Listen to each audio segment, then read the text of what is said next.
Hiya, today we're exploring the Lizard Peninsula, which is the most southerly point of mainland Britain. It's got loads of like little fishing villages and hidden coves, so I'm really excited to go and explore around. It is currently 7 PM and I just got to the campsite, and all I plan on doing is eating and relaxing and having a shower.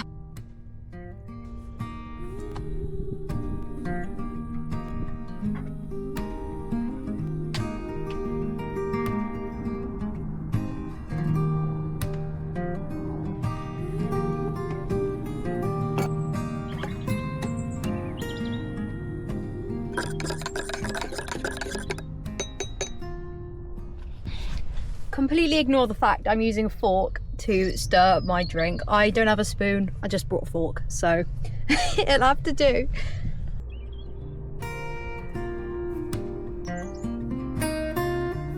Oh, burpy tongue.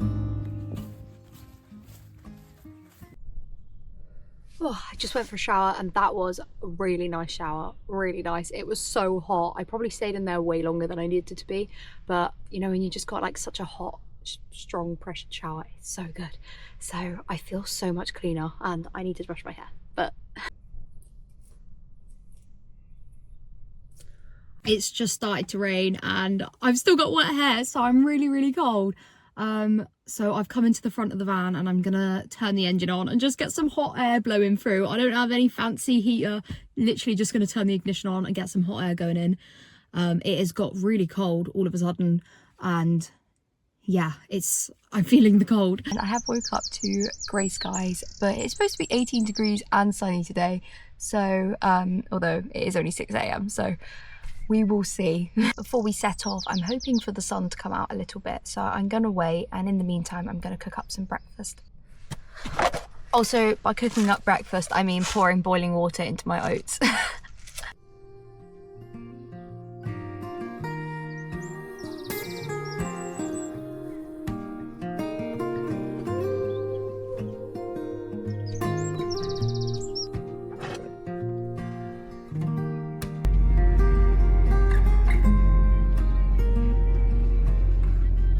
So I have just got here and look how foggy it is. I don't think I'm going to be able to see much on the coastal path, but yeah, it is really foggy. This is at the Lizard Point car park, the National Trust one.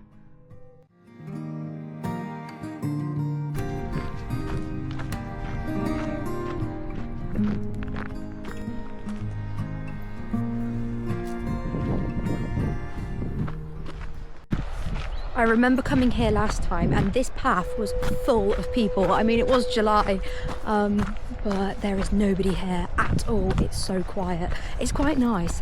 It's unfortunate about the fog. I can hear the water, but can't see it.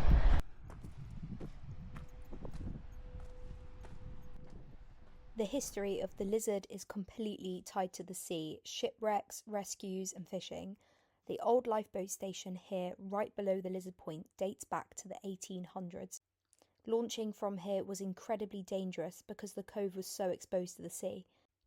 There are actually hundreds of recorded shipwrecks around the peninsula because of hidden rocks, Atlantic storms and thick sea fog.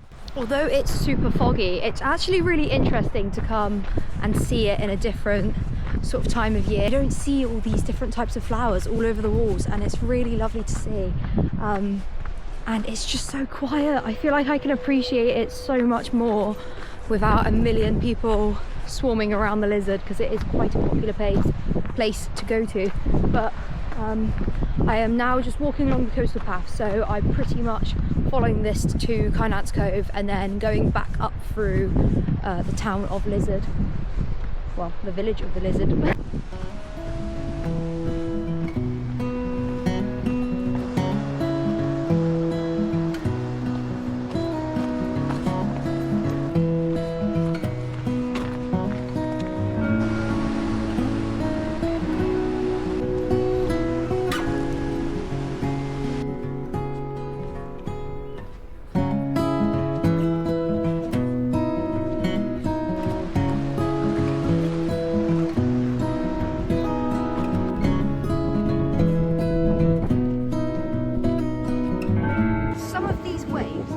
absolutely massive, look!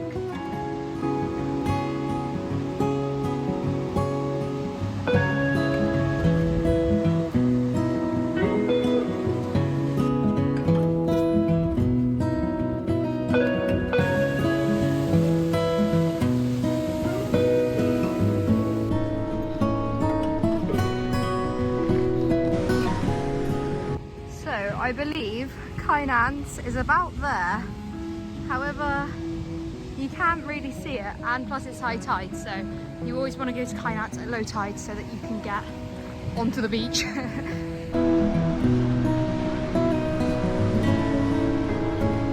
see a path heading down to the beach, but I am not going to attempt that today.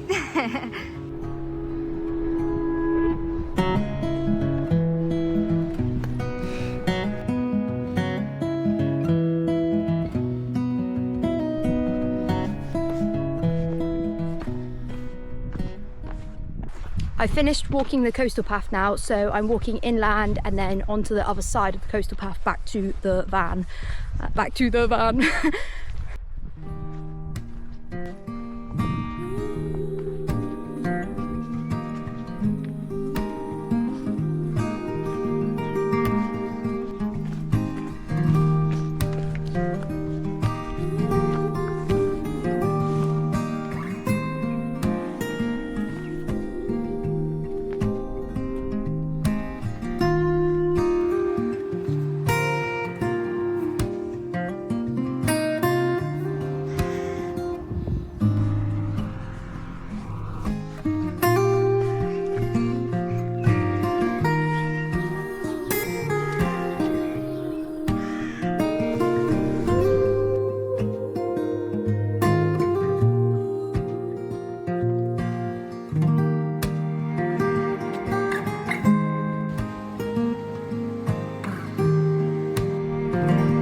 On this side of the coast path, the beaches and the water is so much calmer, and you can see the blue starting to poke out. It's still cloudy, but you can see a little bit of blue. I don't know if you can see, but I've just spotted some seals on the end of the runway. A second lifeboat station was built at Church Cove in the 1880s to help cover this stretch of coastline and to house a larger lifeboat.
The light from the Lizard Lighthouse can be seen for miles out into the Atlantic, warning ships away from the rocks. It also had a foghorn system installed in the 1870s after too many shipwrecks in the thick sea fog. I could hear the foghorn throughout the whole day, and after a while it started to feel like you're miles from anywhere. Mullion Cove Harbour was built in the 1890s after years of storms destroying earlier structures. Even now, heavy seas will sometimes crash right over the harbour wall during winter. The harbour was once busy with fishing boats, pilchard fishing and small trading vessels bringing goods in and out of Cornwall. The weather has picked up so much now. It's so nice and the sun's out and I can see the colour of the water, which is so nice. So I am just walking from Mullion to Kynance. It says 4.5 miles. Obviously I've got to come back, so that's going to be 9. It's just crazy what a difference it is now compared to this morning. Like, it's so nice.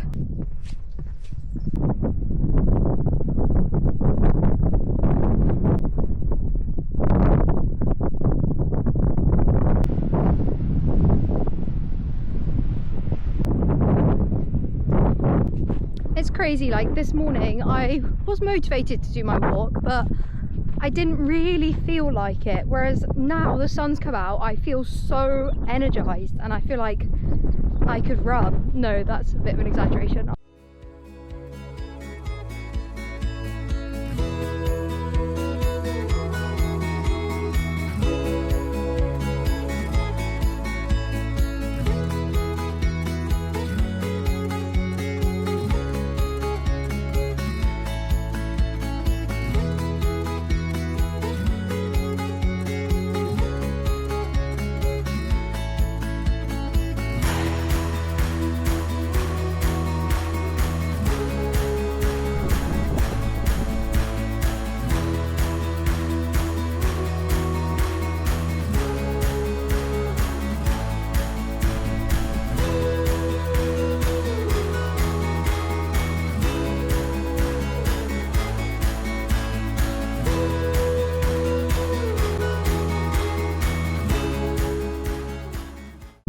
Okay, we're about halfway to Kynance Cove now.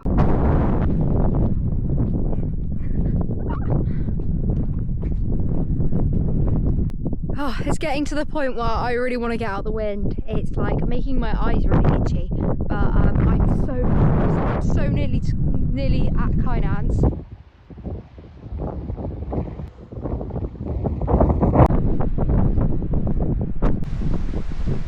Kynance Cove became famous during the Victorian era when tourists started arriving here after the railway reached Cornwall. Back then it was seen as one of the great natural wonders of Britain. The strange rock stacks and islands scattered around the cove all have names, and at high tide some of them become completely cut off from the mainland. I'm now walking back to the van. I'm walking on a higher path rather than the coastal path, and I'm hoping that it'll be quite flat.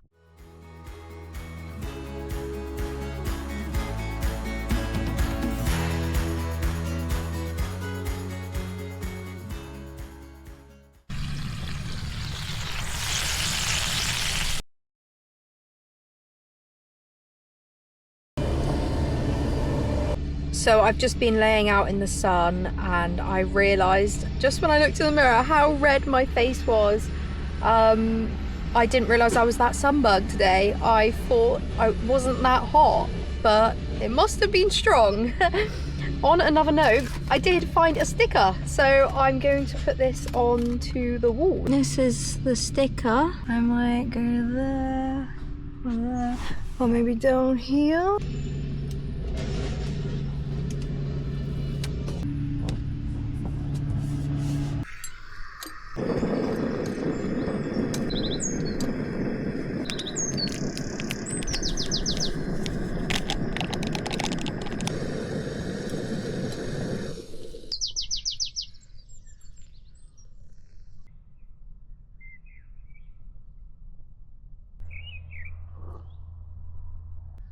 Good morning. I've had a bit of a lay-in this morning and I feel so much better for it.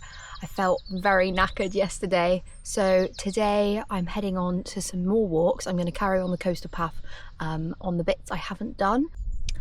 I've got a few circular walks in mind, however I don't know if I'll get all of them done. I'm just going to do the first one that I really want to do, which is about 12 miles, and then I'm going to see how I feel after that.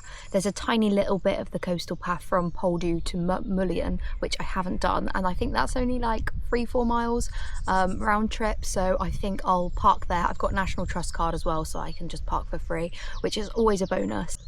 I'm not gonna lie, I do feel quite tired, but maybe that's just because I've just woken up and my body's waking up, but I don't know how far I will get today.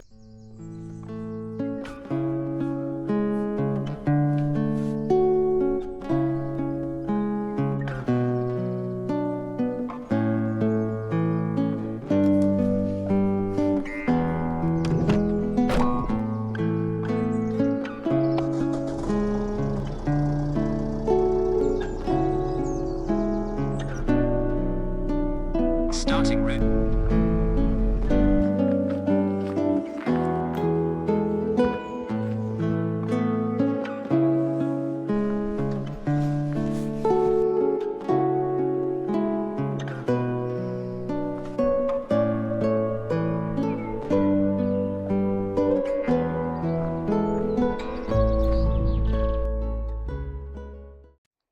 A lot of the coastline gets its unusual colours from serpentine rock, a rare green and red stone that's unique to this area.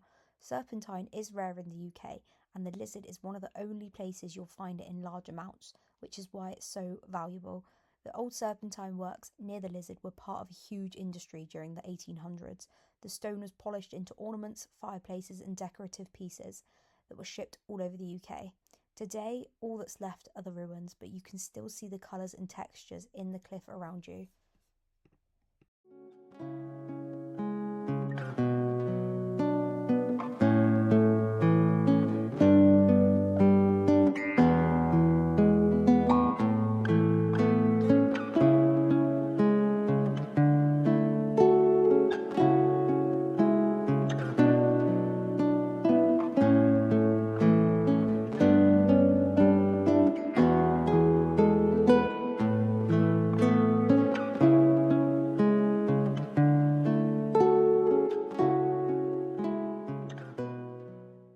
Chadwith is a small traditional fishing village, tucked into a narrow cove with rows of cottages running right down to the sea. It's still a working fishing village, and you can often see the boats pulled straight up onto the beach. There's such a real old school feel to it, like not much has changed over time.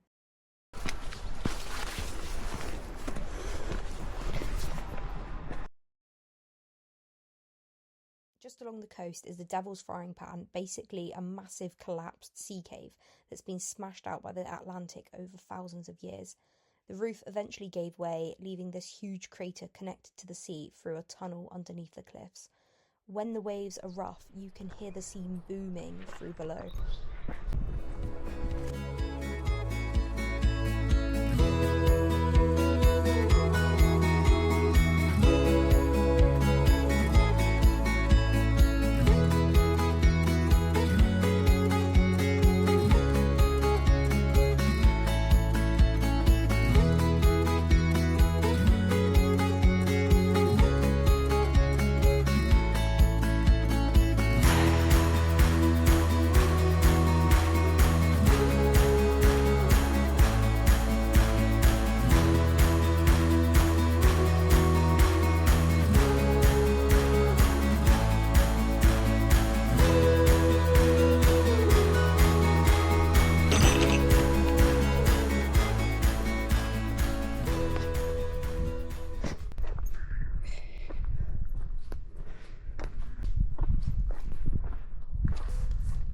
Oh my god.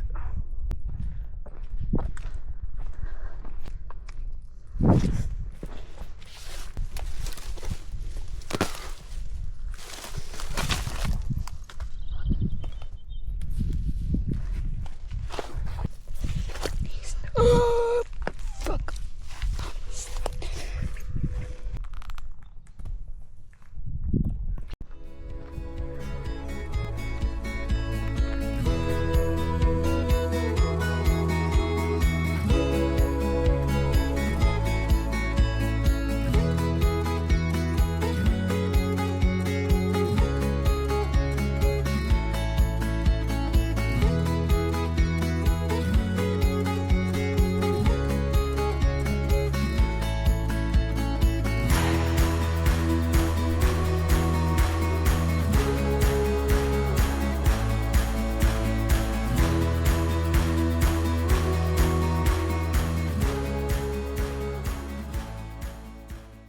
It's literally just follow this path and I'll be back at the van. So now I don't need to check my phone too much. That's the only thing sometimes when you're not too sure where you're walking, you have to constantly like look at your phone. That's the only thing that makes me sort of, I don't know, not enjoy it as much. But when you're doing the coastal path, I normally park somewhere in the van, catch the bus to another location, and then you just got to walk back along the coastal path. And you know, if you've got the sea on your left or your right, you're going the right way. But in this case, when you're doing circular walks and going through villages and stuff, you've got to make sure that you don't take the wrong turn, because there's so many public footpaths. But I've really enjoyed this walk. It's been really nice because I find it's rare that you walk through villages that you never live in, you know? So the coastal path is really, really nice, but sometimes it can get very samey. So walking through villages and feel like you've explored the place a little bit more.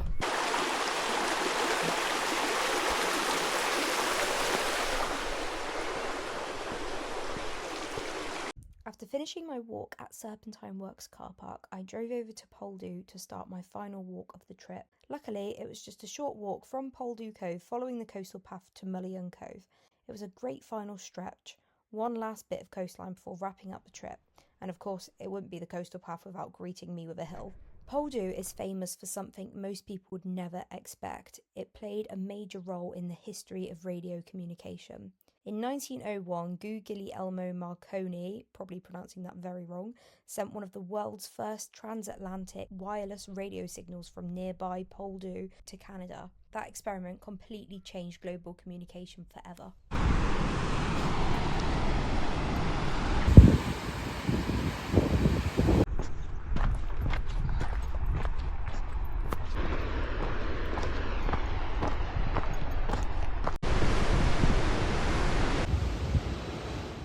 Absolutely nowhere, this flock of high-vis humans emerged on the beach. I've hardly seen any people on the coast path, so the world must have thought we need to spawn some people there.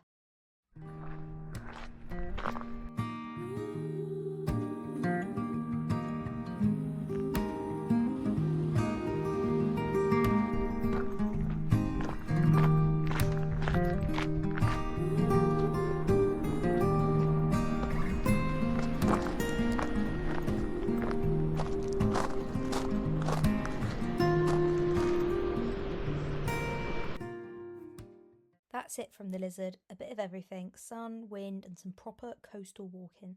Cheers for watching.